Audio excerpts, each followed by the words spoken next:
അപ്പസ്തോലന്മാരുടെ പ്രവർത്തനങ്ങൾ അധ്യായം 10. കൊർണേലിയൂസ്. കേസറിയായിൽ കൊർണേലിയൂസ് എന്നൊരുവൻ ഉണ്ടായിരുന്നു. അവൻ ഇത്താലിക്കെ എന്ന് വിളിക്കപ്പെടുന്ന സൈന്യവിഭാഗത്തിലെ ഒരു ശതാധിപനായിരുന്നു. അവനും കുടുംബവും ദൈവഭയവും ഭക്തിയുമുള്ളവരായിരുന്നു. അവൻ ജനങ്ങൾക്ക് ഉദാരമായി ദാനധർമ്മം ചെയ്യുകയും ദൈവത്തോട് നിരന്തരം പ്രാർത്ഥിക്കുകയും ചെയ്തു പോന്നു. ഒരു ദിവസം ഏതാണ്ട് 9-ാം മണിക്കൂറിൽ കൊർണേലിയൂസ് എന്ന് വിളിച്ചുകൊണ്ട് ഒരു ദൈവദൂതൻ ആഗതനാകുന്നത് ഒരു ദർശനത്തിൽ അവൻ വ്യക്തമായി കണ്ടു. ഭയവിഹ്വലനായി ഉറ്റുനോക്കിക്കൊണ്ട് അവൻ ചോദിച്ചു, പ്രഭോ, ഇതെന്താണ്?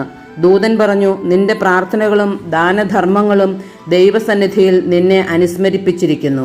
യോപ്പായിലേക്ക് ആളയച്ച് പത്രോസ് എന്ന് വിളിക്കപ്പെടുന്ന ശിമയോനെ വരുത്തുക.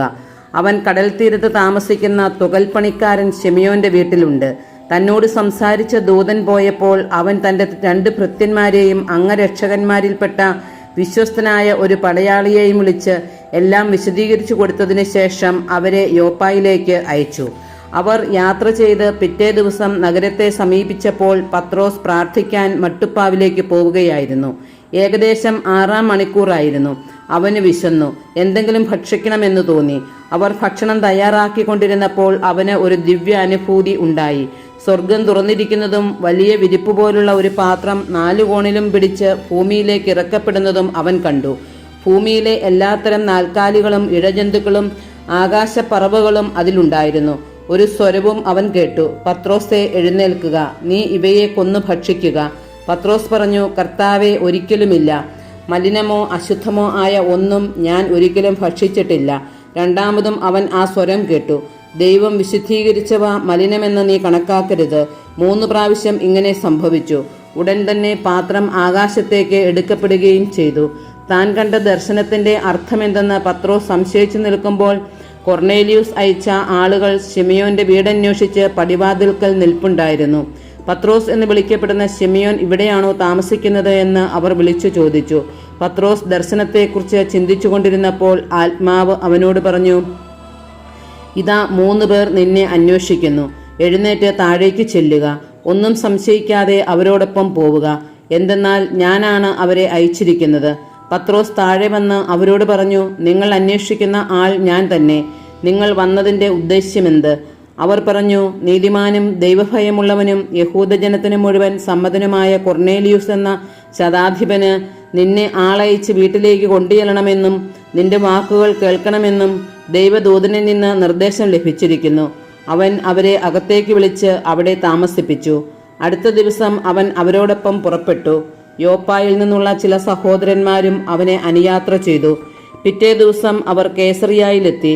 കൊർണേലിയൂസ് തൻ്റെ ബന്ധുക്കളെയും അടുത്ത സുഹൃത്തുക്കളെയും വിളിച്ചുകൂട്ടി. അവരുടെ വരവ് പ്രതീക്ഷിച്ചിരിക്കുകയായിരുന്നു. പത്രോസ് അകത്ത് പ്രവേശിച്ചപ്പോൾ കൊർണേലിയൂസ് അവനെ സ്വീകരിച്ച് കാൽക്കൽ വീണ് നമസ്കരിച്ചു. എഴുന്നേൽക്കുക, ഞാനും ഒരു മനുഷ്യനാണ് എന്ന് പറഞ്ഞുകൊണ്ട് പത്രോസ് അവനെ എഴുന്നേൽപ്പിച്ചു. അവനോട് സംസാരിച്ചുകൊണ്ട് പത്രോസ് അകത്ത് പ്രവേശിച്ചപ്പോൾ വളരെ പേർ അവിടെ കൂടിയിരിക്കുന്നത് കണ്ടു.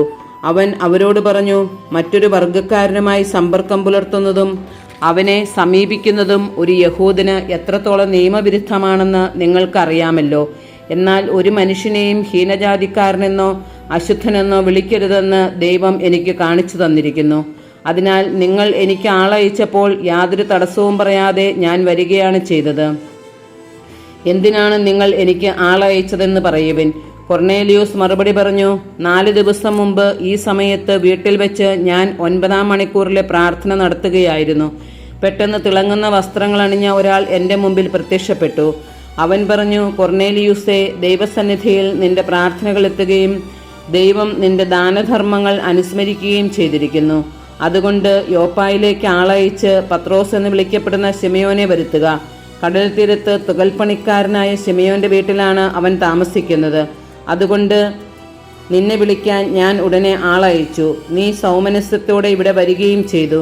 കർത്താവ് നിന്നോട് ആജ്ഞാപിച്ചിട്ടുള്ളതെല്ലാം കേൾക്കാൻ ഇതാ ദൈവസന്നിധിയിൽ ഞങ്ങളെല്ലാവരും സന്നിഹിതരായിരിക്കുന്നു. പത്രോസിന്റെ പ്രസംഗം. പത്രോസ് അവരോട് സംസാരിച്ചു തുടങ്ങി. സത്യമായും ദൈവത്തിന് പക്ഷപാതമില്ലെന്നും അവിടുത്തെ ഭയപ്പെടുകയും നീതി പ്രവർത്തിക്കുകയും ചെയ്യുന്ന ആരും ഏത് ജനതയിൽപ്പെട്ടവനായാലും അവിടത്തേക്ക് സ്വീകാര്യനാണെന്നും ഞാൻ സത്യമായി അറിയുന്നു.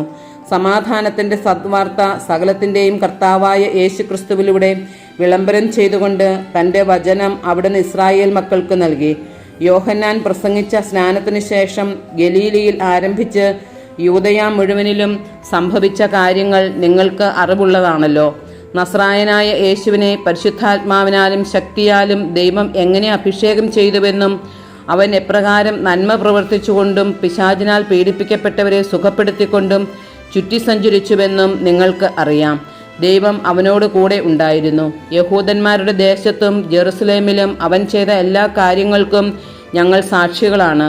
അവർ അവനെ മരത്തിൽ തൂക്കിക്കൊന്നു. എന്നാൽ ദൈവം അവനെ 3-ാം ദിവസം ഉയർപ്പിക്കുകയും പ്രത്യക്ഷനാക്കുകയും ചെയ്തു. എല്ലാവർക്കുമല്ല, സാക്ഷികളായി ദൈവം മുൻകൂട്ടി തെരഞ്ഞെടുത്ത ഞങ്ങൾക്ക് മാത്രം.